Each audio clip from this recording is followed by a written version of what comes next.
ప్రియ దేవుని బిడ్డలారా, బైబిల్ చదవటం వినటం వల్ల మనలో విశ్వాసం పెరుగుతుంది. మన మార్గానికి త్రోవ చూపుతుంది. సమస్త జనులను శిష్యులనుగా చేయుడి మత్తయి 28:19 వచనంలో దేవుని వాక్యం తెలియచేస్తోంది. తెలుగు బైబిల్స్ను ఆర్ఆర్కే మూర్తి గారు రీసెర్చ్ చేసి విశ్లేషణ చేసిన బైబిల్లోని ప్రతి అధ్యాయాలను వచనాలను వరుస క్రమంలో అనగా ఆదికాండం నుండి ప్రకటనా గ్రంథం వరకు ఇవ్వబడుతుంది. ప్రతి ఒక్కరూ ఆధ్యాత్మికంగా విశ్వాసంలో బలపడి మీ జీవితంలో ఎదుర్కొంటున్న సమస్యల నుండి విడుదల పొందండి. ప్రతి ఒక్కరూ మీ దీవెన టీవీని సబ్స్క్రైబ్ చేసి ఈ వాక్యాన్ని లైక్ చేసి మీ మిత్రులకు బంధువులకు షేర్ చేయండి. దేవుని సువార్తను ప్రకటింపబడుటలో మీరు పాలిభాగస్తులు కండి. ప్రియ శ్రోతలు, ఈ రోజున మన వాక్య పాఠం ఆమోసు గ్రంథం 1వ అధ్యాయం 1 నుండి 8వ వచనం వరకు.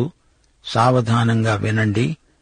యూదా రాజైన ఉజ్జియా దినములలో ఇశ్రాయేలు రాజైన యెహోయాషు కుమారుడైన యరొబాము దినములలో భూకంపము కలగటానికి 2 సంవత్సరాల ముందు ఇశ్రాయేలీయులను గూర్చి తెకోవలోని పశుల కాపరులలో ఆమోసునకు కలిగిన దర్శన వివరము. అతడు ప్రకటించినదేమనగా, యెహోవా సీయోనులో నుండి గర్జిస్తున్నాడు, యెరూషలేములో నుండి తన స్వరము వినబడజేస్తున్నాడు. కాపరులు సంచరించే మేత భూములు దుఃఖిస్తున్నవి, కర్మెలు శిఖరము ఎండిపోతోంది. యెహోవా సెలవిచ్చున్నది ఏమనగా, దమస్కు 3 సార్లు 4 సార్లు చేసిన దోషములను బట్టి నేను తప్పకుండా దానిని శిక్షిస్తాను. ఏలయనగా దాని జనులు పంట దొళ్లగొట్టే ఇనుప పనిముట్లతో గిలాదును నూర్చారు. నేను హజాయేలు మందిరములో అగ్ని వేస్తాను, అది బెన్హదదు నగరులను దహించి వేస్తుంది. దమస్కు యొక్క అడ్డగడియలను విరుస్తాను, ఆవెను లోయలో ఉన్న నివాసులను నిర్మూలము చేస్తాను. బేతేదేనులో ఉండకుండా రాజదండము వహించిన వానిని నిర్మూలము చేస్తాను. సిరియనులు చెరపట్టబడి కీరు దేశానికి కొనిపోబడతారు అని యెహోవా సెలవిస్తున్నాడు. యెహోవా సెలవిచ్చేది ఏమనగా, గాజా 3 సార్లు 4 సార్లు చేసిన దోషములను బట్టి నేను తప్పకుండా దాన్ని శిక్షిస్తాను. ఏలయనగా ఎదోము వారికి అప్పగించాలని తాము చెరపట్టిన వారినందరినీ కొనిపోయారు. గాజా యొక్క ప్రాకారము మీద నేను అగ్నిని వేస్తాను, అది వారి నగరులను దహించి వేస్తుంది. అష్డోదులో నివాసులను నిర్మూలము చేస్తాను. అష్కెలోనులో రాజదండము వహించిన వారు ఉండకుండా నిర్మూలము చేస్తాను. ఇంకా శేషించి ఉన్న ఫిలిష్తీయులు క్షయమగునట్లు నేను ఎక్రోనును మొత్తుతాను అని ప్రభువైన యెహోవా సెలవిస్తున్నాడు. శ్రోతలు, దేవుడు ఇశ్రాయేలు వారిని ఎలా గద్దిస్తున్నాడో వినండి. అది తెకోవా అనే ఊరు. అక్కడ ఉన్న పశుల కాపరులలో ఆమోసు ఒకడు. అక్కడ భూకంపం రావటానికి ముందే 2 సంవత్సరాల క్రిందట ఆమోసు దర్శనం చూచాడు. అప్పుడు ఉజ్జియా యూదాకు రాజు, ఇశ్రాయేలును యరొబాము పరిపాలిస్తున్నాడు. ఆమోసు ప్రవచనాలు ఎలా ఆరంభమయ్యాయో చూడండి. యెహోవా స్వరం సింహగర్జనలాగా వినపడుతోంది. పచ్చిక బయళ్లు ఎండిపోతాయి, కర్మెలు పర్వత శిఖరాల మీద పచ్చిక అంతా ఎండిపోతుంది. ఇశ్రాయేలుకు చుట్టుప్రక్కల ఉన్న జాతులకు యెహోవా శిక్ష విధిస్తున్నాడు. దమస్కుకు శిక్ష, హజాయేలు ఇంటిమీదికి శిక్ష, బెన్హదదుకు శిక్ష. దమస్కు ద్వారాలు కూలిపోతాయి, ఆవెను లోయలో ఉన్నదంతా ధ్వంసమైపోతుంది. బేత్ ఏదేను కూడా నాశనమవుతుంది. అరాము వారు కీరుకు చెరగొని పోబడతారు. అలాగే ఫిలిష్తియాకు శ్రమ, గాజాకు శిక్ష, ఎదోముకు జనాన్ని వారు బానిసలుగా అమ్మివేసినందుకు వారికి శ్రమ. అష్టాదోదు రాజును అష్కెలోను అధిపతిని శిక్షిస్తాను అంటున్నాడు దేవుడు. ఎక్రోనును శిక్షిస్తాను అన్నాడు. ఫిలిష్తీయులందరూ సమూలంగా నాశనమైపోతారు. సోదరీ సోదరులారా, వింటున్నారా? ఆమోసుకు సందేశం దేవుని దగ్గర నుంచి వచ్చింది. అదే అతని ధైర్యం. ఉత్తర రాజ్యమైన ఇశ్రాయేలులో ఉన్న బేతేలుకు ఆమోసు వచ్చినప్పుడు అతడొక అనామకుడు.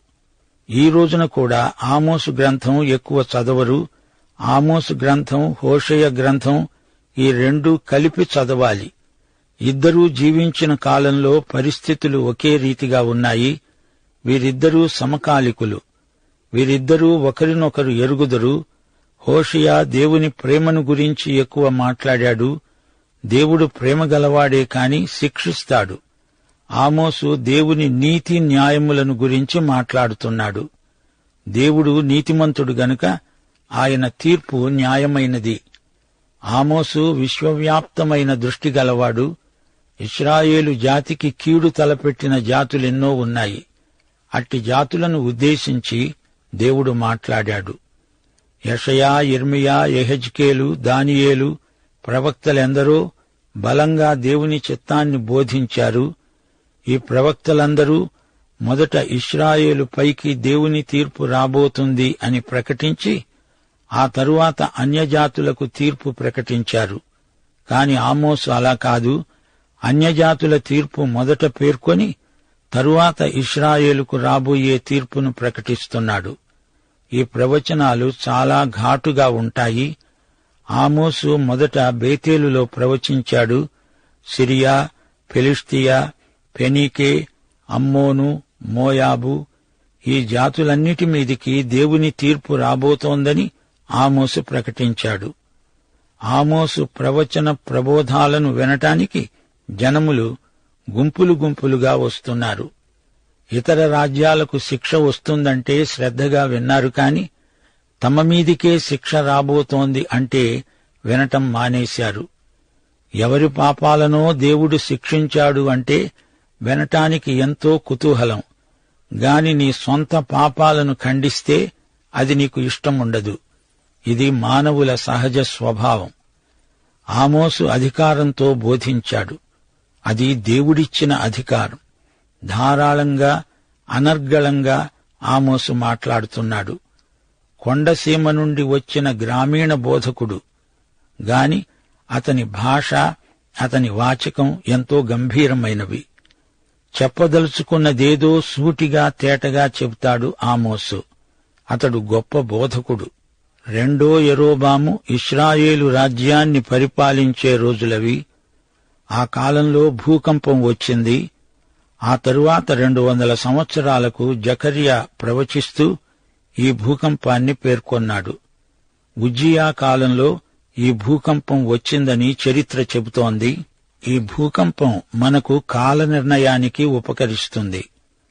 ఆమోసు హోషేయకు సమకాలీనుడని దీన్ని బట్టి గుర్తించగలుగుతాము. ప్రవక్తలలో మొదటి గుంపుకు చెందినవాడు ఆమోసు. ఆమోసు ఉత్తర రాజ్యమైన ఇశ్రాయేలుకు ప్రవక్త. యెహోవా గర్జిస్తున్నాడు అంటున్నాడు ఆమోసు.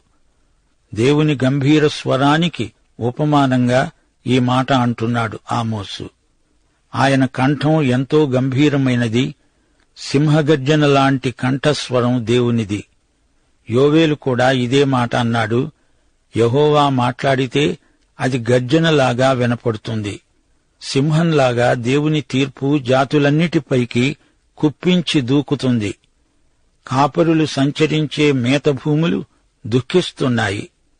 కర్మెలు శిఖరం ఎండిపోయింది. కరువు వస్తుంది. నీటి ఎద్దడి ఏర్పడుతుంది. కర్మెలు కొండసీమలో పచ్చగడ్డి అనేది కనపడకుండా పోతుంది. సహజంగా అది మంచి పచ్చిక బయలు.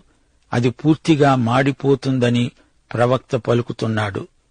అందమైన కర్మెలు పరిసరాలు పూర్తిగా ఎండిపోయి కనిపిస్తాయి. సిరియా చాలా క్రూరమైనది. ఇశ్రాయేలుకు చుట్టుప్రక్కలలో ఉన్న రాజ్యాలకు రాబోయే తీర్పు ఎంత తీవ్రమైనదో ఆమోసు ప్రకటిస్తున్నాడు. దేవుడు ఒక్క ఇశ్రాయేలుకే కాదు, సమస్త జాతులకు దేవుడే. అన్యజాతులకు కూడా యెహోవాయే దేవుడు, సార్వభౌముడు. కొత్త నిబంధనలో పౌలు కూడా ఈ సత్యాన్నే పునరుద్ఘాటించాడు. దేవుడు అన్ని జాతులకు తీర్పరి. ఇవి కృపాదినాలు. ఇది కృపాయుగం.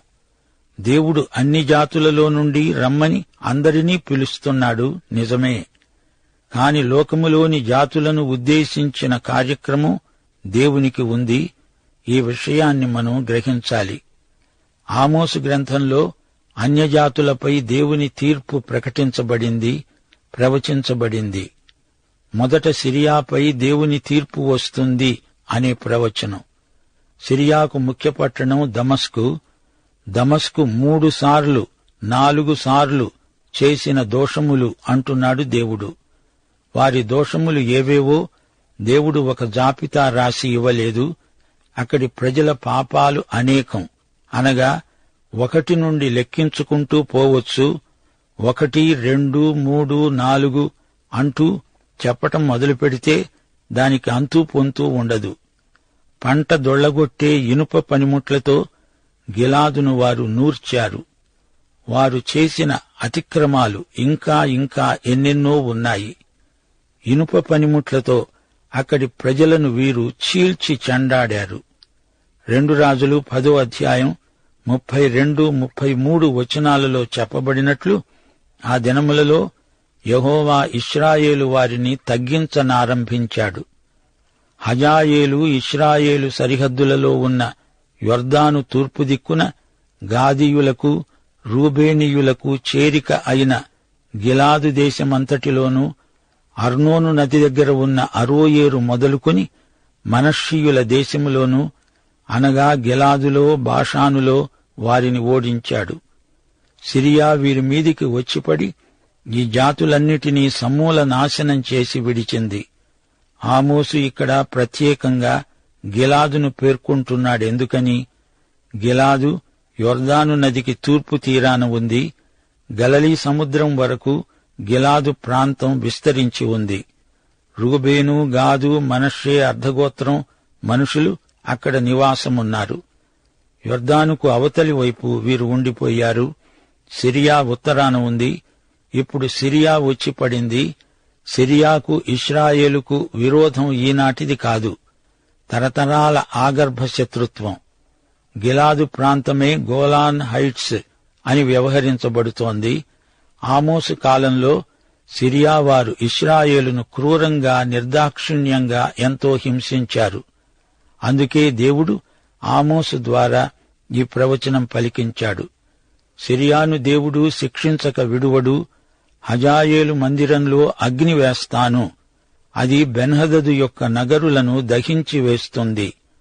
దమస్కు ఆ రోజులలో ఉన్నట్లు లేదు. దాని శిథిలాలు నేటికీ మనం చూడగలం. దమస్కు ప్రపంచం మొత్తంలోకి అతి పురాతనమైన పట్టణం. ఎన్నోసార్లు ఈ పట్టణం యుద్ధాలలో నేలమట్టమైపోయింది. ఆవెను లోయలో ఉన్న నివాసులను నిర్మూలం చేస్తాను. ఆవెను లోయలో బయల్చేక్ అనే స్థలం ఉంది. ఆ ప్రాంతాన్ని రోమీయులు ఆక్రమించుకోవాలని చూచారు. ఇప్పటికీ ఆ పట్టణపు అవశేషాలు తవ్వకాలలో దొరుకుతున్నాయి.